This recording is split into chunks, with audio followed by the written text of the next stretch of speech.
আমার ভালো লাগার সব কিছু আমার ফেসবুক বন্ধুদের মাঝে আমি শেয়ার করি। আজ চলে আসলাম আমার এক স্টুডেন্টের বাসা, ওর নাম হচ্ছে লাবিবদের বাসাটা আমার কাছে অনেক বেশি ভালো লাগে। আমি এখানে যখন পড়াতে আসি আমার কাছে খুব ভালো লাগে দেখে, আর তাই তো আমি লাবিবদের বাসাটা আপনাদের মাঝে শেয়ার করলাম। আশা করি আপনাদেরও ভালো লাগবে। আপনারাও চাইলে এভাবে সুন্দরভাবে মন মতো গুছিয়ে নিতে পারেন আপনার ফ্ল্যাটটি। শুরুতে আমি লাবিবদের ডাইনিং রুমটা দেখাচ্ছি।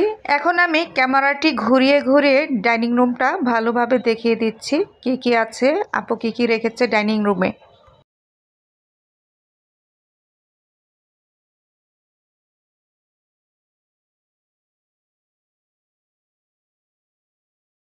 ডাইনিং রুমের পাশে একটা বেলকনি আছে, আপু হালকা পাতলা কিছু গাছ রেখেছে। এখন আমি আপুর বেডরুমে চলে যাচ্ছি।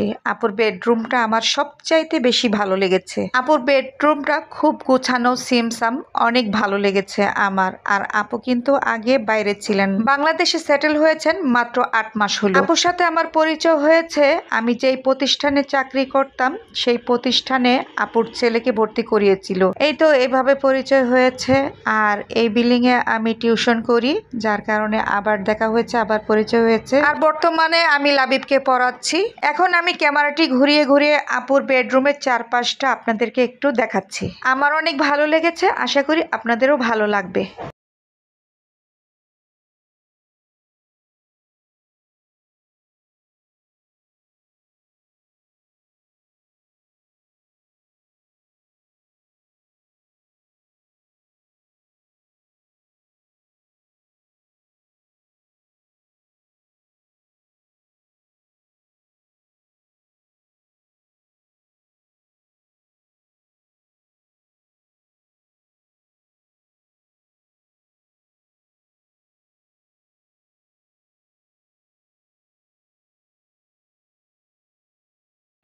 এখন আমি আপুর ড্রয়িং রুমে চলে আসলাম। ড্রয়িং রুমটাও আমার কাছে বেশ ভালো লেগেছে। আর রুমটি আমি এখন আপনাদেরকে দেখিয়ে দিচ্ছি।